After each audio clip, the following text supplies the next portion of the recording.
Welcome to the South African Inspiration Foundation, where we are joined by another inspirational South African. Despite a difficult and extremely disadvantaged background, our inspirer was determined to succeed in life, and he did this through excellence in rugby. He not only captained various provincial sides, but eventually went on to captain the Blitzboks, or the Springbok Sevens. He's become a successful coach, a commentator, an analyst, and a rugby expert. It's my privilege to introduce you to Jonathon Mokuena. Jonathon, thank you so much for joining us. No, thank you. Thank you for having me. Really privileged to be part of the discussion, and hopefully we can have impact and change people's lives again. Thank you, Jonathon. Just wanted to go back to your roots, right to the beginning, because I know that you did have a very difficult background. Can you maybe just tell us a little bit about how it was for you growing up? Yeah, look, I think being raised and born and bred on the Cape Flats, Lavendale to be exact, being one of 7 brothers, things weren't as easy as one would have wanted to. And when I say easy, obviously, being second oldest of 7 brothers, you kind of, you're being exposed to a lot of things that a young kid should not be exposed to. But I must say, the discipline and the hidings of my grandmother, she ensured that I stay on the straight and narrow, which at times for me was challenging because all my other friends, most of them, was allowed to do what they want to do, but my grandmother ensured that I didn't do what I wanted to. So yeah, I think that was just my biggest savior. It would seem then that, given that rugby requires a great deal of discipline, that maybe that was from the beginning where that discipline was instilled into you.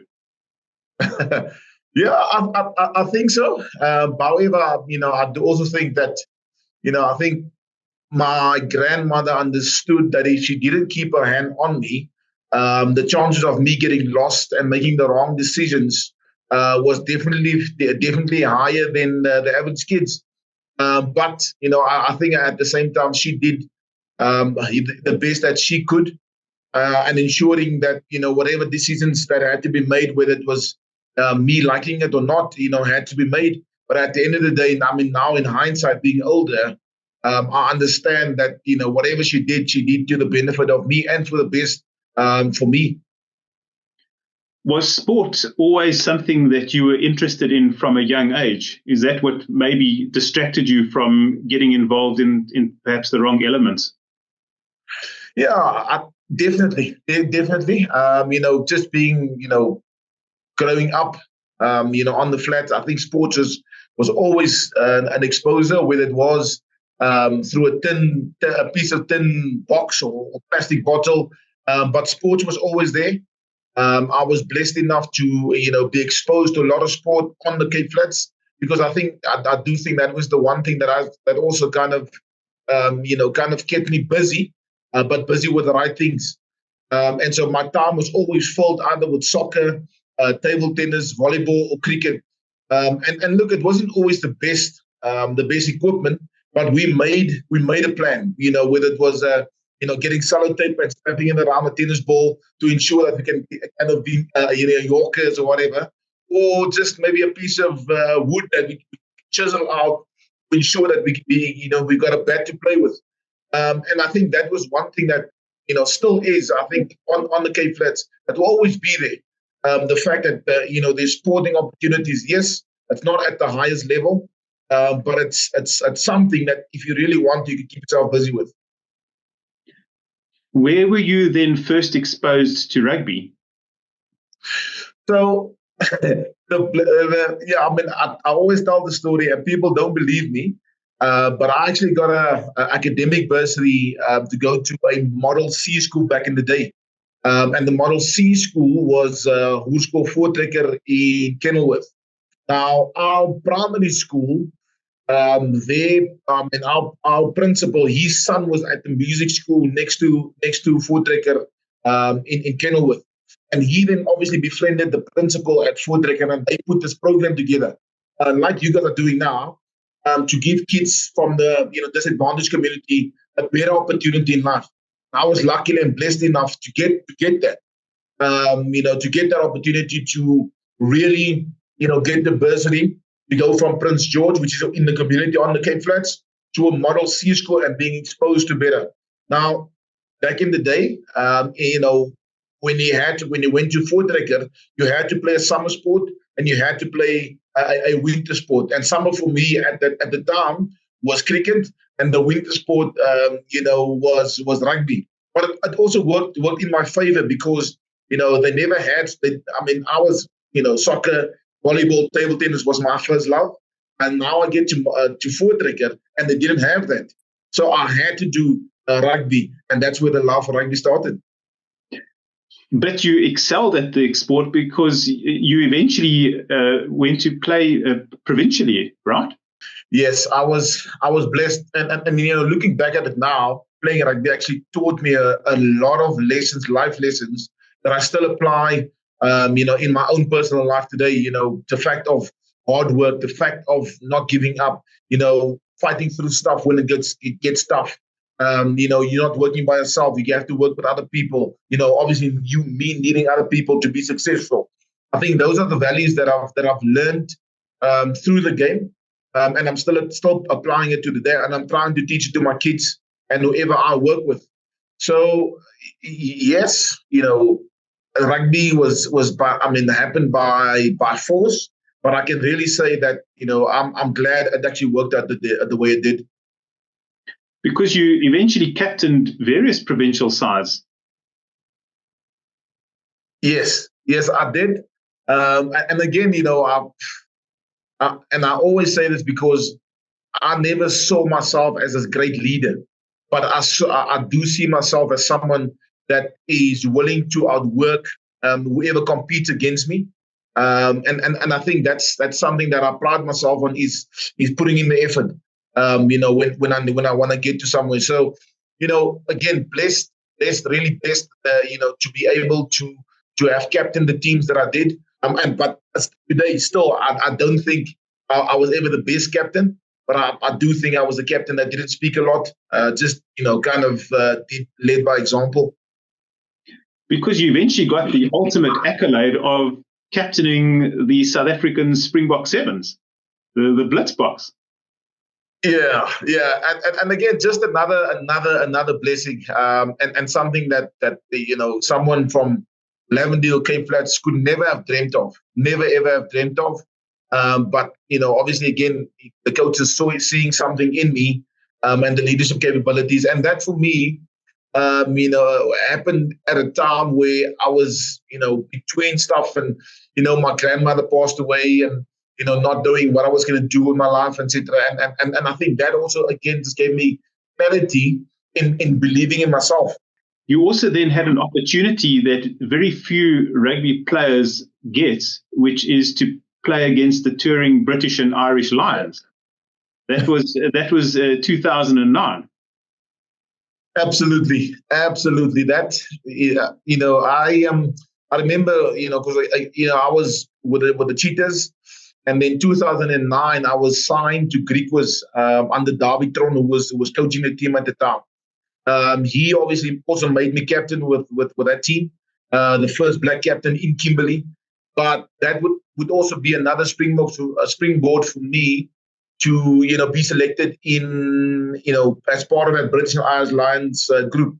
Our team was called the Royal Bafokeng 15, which obviously he's based in Rustenburg. And we also played the British and Irish Lions in Rustenburg, at the Royal Bafokeng Stadium. So that whole setup and that whole week was such a blessing. And just to be able to test yourself against guys of international standard, for me was absolutely special, because never again in my wildest dreams, and I can't stop saying this, never in my wildest dreams did I think I would be able to compete against international stars like Paul O'Connell, Shane Williams. And for me, that's a moment that I will never, ever, ever forget. Once you finished playing, you then transitioned into coaching. and you chalked up another big result there, didn't you? Yeah. I was blessed. I was blessed to be able to do that. To really turn the ship for them. The first time in their history that they actually won the Varsity Cup, and that was by playing in the final 2015, 2014, 2013, playing in finals, but not being able to win the competition. And I was really blessed in that position to lead them and get them over the line. So in terms of the further development, because you're now a well-recognized sports analyst, commentator, pundit on rugby, what would your advice be to young kids who are now starting out and who would like to follow in the footsteps of Jonathon Mokuena? Look, and this is a quote that I saw on TV once by watching a movie, and it was at the back and of the person actually in front of the camera, and the quote basically said that tough times never last, tough people do. Now for me, when I speak that, when I say that, I'm not talking about muscles and strong and gym.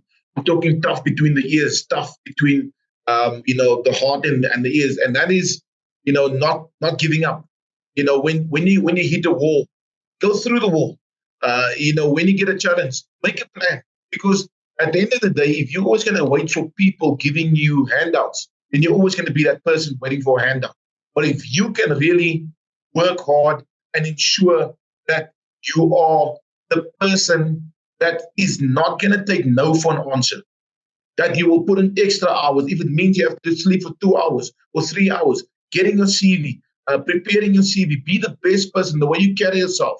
That for me is a sign of someone that understands the quote that I just referred to, not just rocking up and being average. Because for me, I believe we've got too many average people in the world.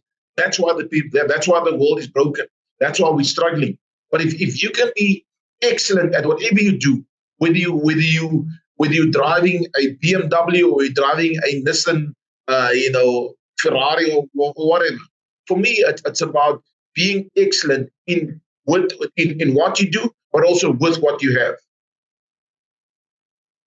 That's fantastic, because the situation in our country is such that people don't have that sort of motivation. They don't have that sort of guidance, and it's exactly why we want to convey to people that sort of a message, so that people understand that it actually can be done. Because, as you say, you yourself never believed that you were going to get to the heights that you eventually got to. Absolutely. And it reminds me of a story. My friends back in on the flats, they obviously years after and seeing me where I am now, they would always say that if there's one thing that they picked up from me, was the fact that I never wanted to lose. I hated losing, and I still do.